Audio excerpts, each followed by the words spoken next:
მოგესალმებით ბატონო ვაჟა. მადლობა პირველ რიგში, რომ ხართ ჩვენი პროექტის მიამბე აფხაზეთზე სტუმარი. საინტერესო რუბრიკაა და სხვადასხვა პროფესიის ადამიანებს მასპინძლობს პერიოდულად. ჩვენი მაყურებლისთვის თითოეული თქვენთაგანის მოგონება, დამოკიდებულება აფხაზეთზე მნიშვნელოვანია მით უფრო ახალგაზრდა თაობისთვის. დარწმუნებული ვარ, თქვენ ძალიან ბევრი რამ გაქვთ გასახსენებელი აფხაზეთზე, თქვენი პერსონიდან გამომდინარე. როგორია თქვენი აფხაზეთი, აი რას გაიხსენებთ? დიდი მადლობა. ძალიან კარგია რომ აი ესეთი პროექტი არის, იმიტომ რომ აი ეს ხიდები და ურთიერთობა ჩემი აზრით არ უნდა გაწყდეს. მე მგონი საქართველოში მე კი არავინ არ არის ისეთი, რომელსაც აფხაზეთთან ბევრი მოგონება არ აკავშირებდეს და ბუნებრივია მეც მაქვს ეს მოგონებები. მე უნდა გითხრათ რომ ძალიან მიყვარს აფხაზეთი. ძალიან მიყვარს მე ხაზგასმით მინდა ეს თქვა აფხაზები.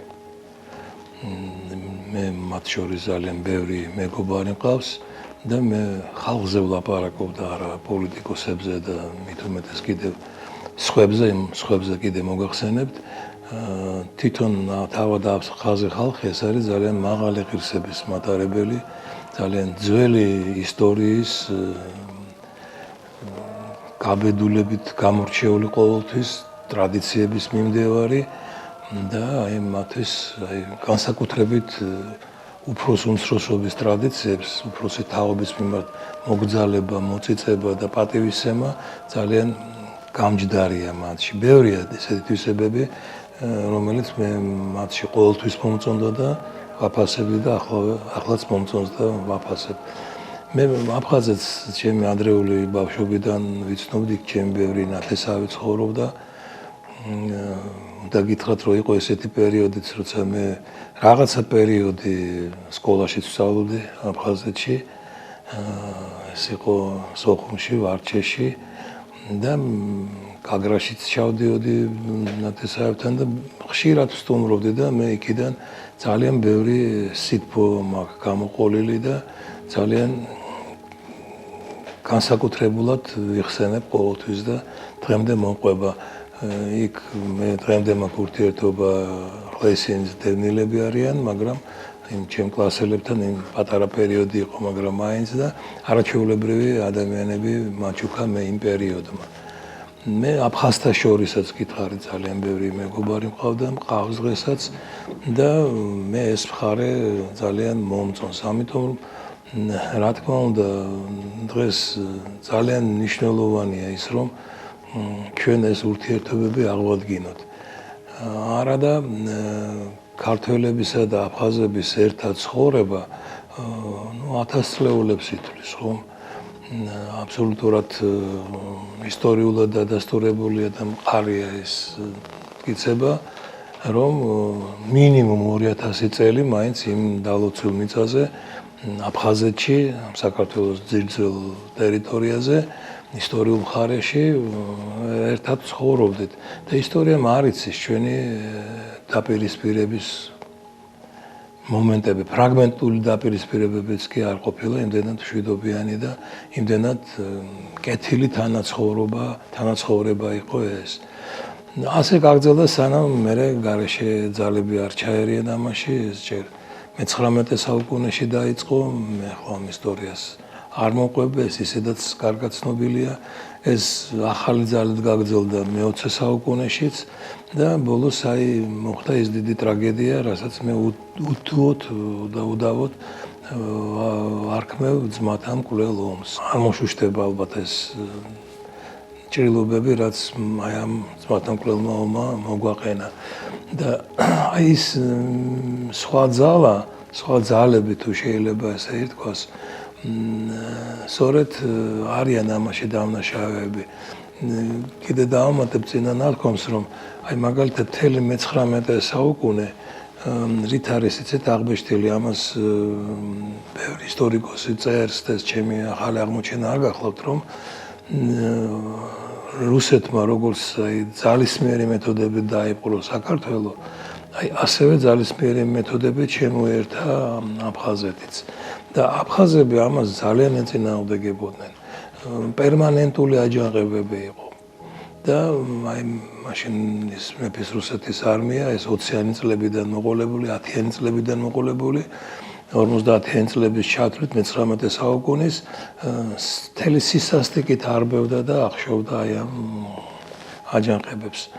და საგულისხმოა ის რომ აი ამ დროს ქართველები სამეგრელოდან, იმერეთიდან, გურიდანაც კი ჩადიოდნენ და აფხაზებს ეხმარებოდნენ. და საპირისპირო იყო ხშირად, როდესაც ისინი აი გურიას სამეგრელოს ისინი მოდიოდნენ და ჩვენ გვეხმარებოდნენ. საბედნიეროდ ის რაც იყო ეს ერთიანი ბრძოლა და ერთმანეთის მხარში დგომა ეს შემოინახა მათმა ისტორიულმა მეხსიერებამ.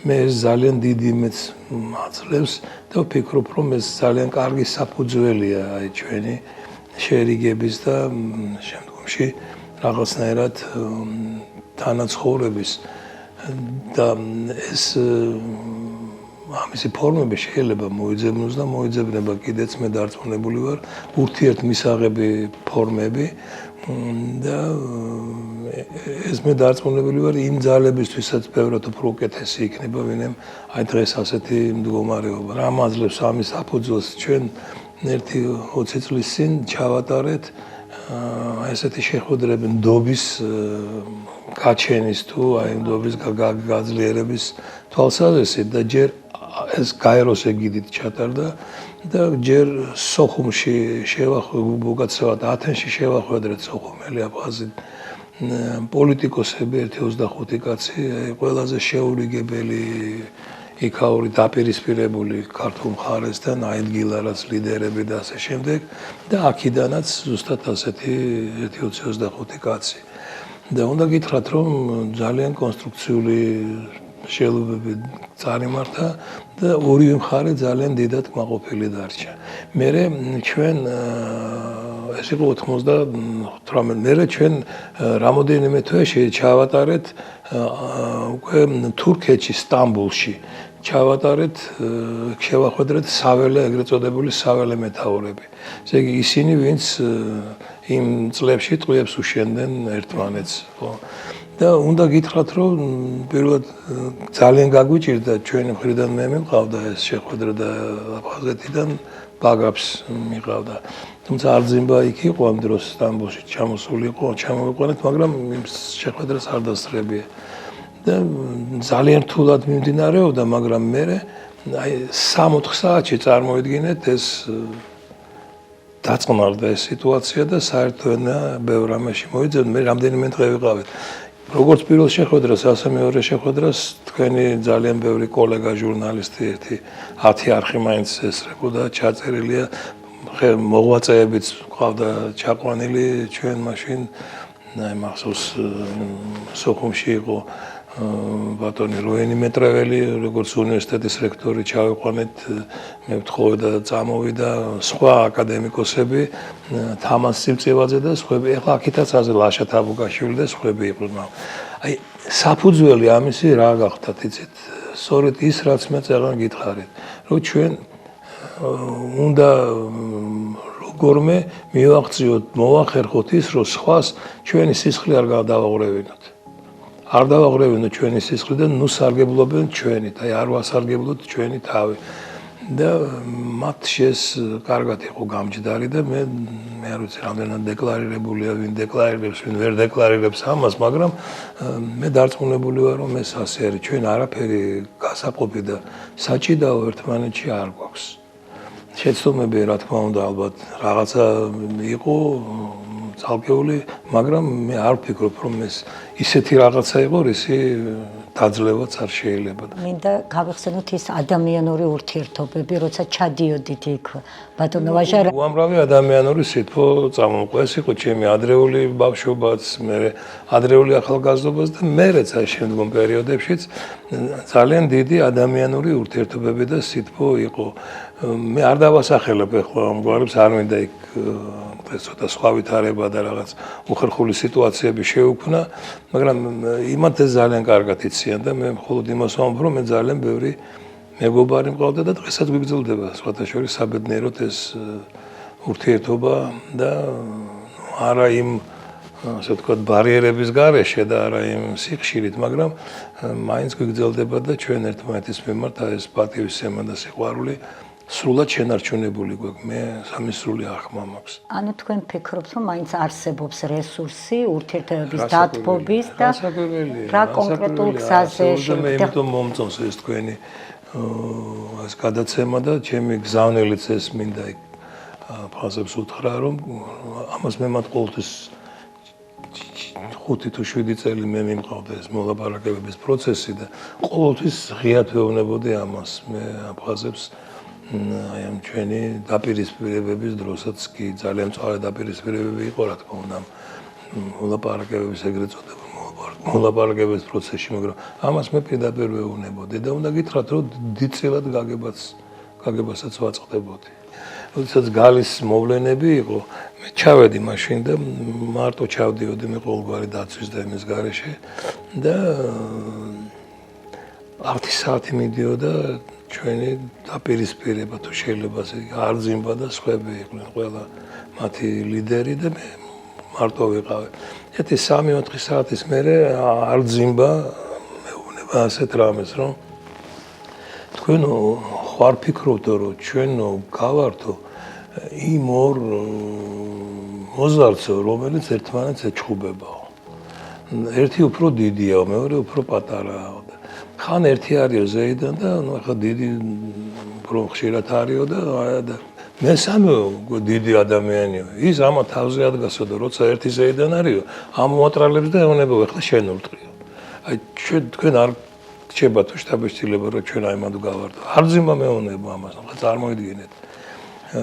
მე რა თქმა უნდა მას პასუხი გავეცი რომ სწორედ ის იყო იმ პროსი ადამიანის წარმოადგენელი და ის ასრულებდა ამ მაგრამ მე ვიფიქრე რა მაიძულა რატომ თქვა აი ამ ერთ-ერთ ლაპარაკში კი არ უთქვამს აი მთელ ამ ხო მთელ აი თანდასრებით მას ხო და იმიტომ რომ ეს იმდენად უკვე მომწიფებული იყო ეს საზოგადოებრივი აზრი რაც მე წეგან გითხარით რომ ჩვენ ერთმანეთს აღარ უნდა ურტყოთ ერთმანეთის სისხლი აღარ უნდა უყაროთ ვიღაცის ინტერესებიდან ვინც არ უნდა იყოს ის გამომდინარე რომ ის იძულებული იყო ამ კონიუნქტურისთვის კარგი კონიუნქტურისთვის ანგარიში გაეწია და ეს მითხრა მე სხვა დასკვნას ვერ ვაკეთებ ვერც ადრე და ვერც ახლა გავაკეთებ ამიტომ ეს ჩემში ძალიან ესეთი გამჯდარი რწმენა რომ ჩვენ ეს არ უნდა დავიწყოთ და ამას უნდა ჩავეჭიდოთ და ერთმანეთს რაც შეიძლება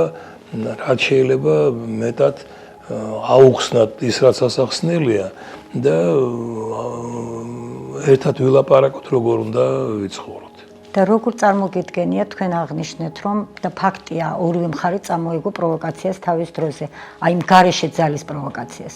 ეს კონფლიქტი არ წამოუწყია არც როგორც თქვენ თქვით გეთახმებით არც თბილის და არც სოხუმს არამედ ეს სწორედ თავს მოხეული კონფლიქტია, დაგეგმილი კონფლიქტია.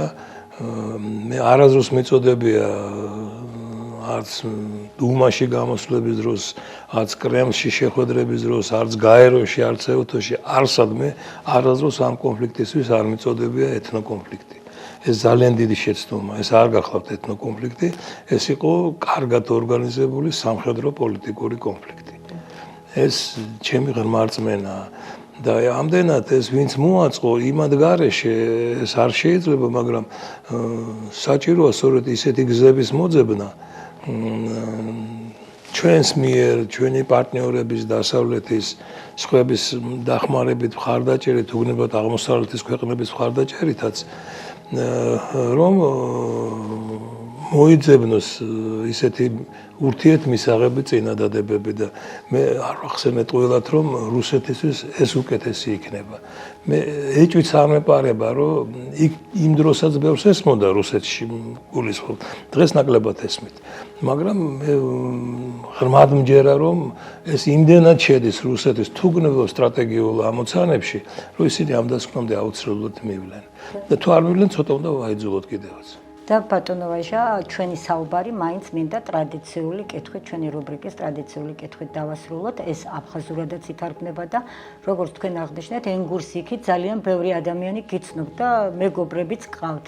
აი რას ეტყოდით მათ, რა სამშვიდობო გზავნილს ერთი გავგზავნიდით? მოკითხვა მინდა მათ შეუთვალო აქედან და ჩემი მთავარი გზავნილი არის ის, კიდევ ერთხელ შეიძლება გამეორება გამომივიდეს, მაგრამ ჩვენ აუცილებლად გავაგრძელებთ ისეთივე ურთიერთობებს, რომლებიც გქონდა.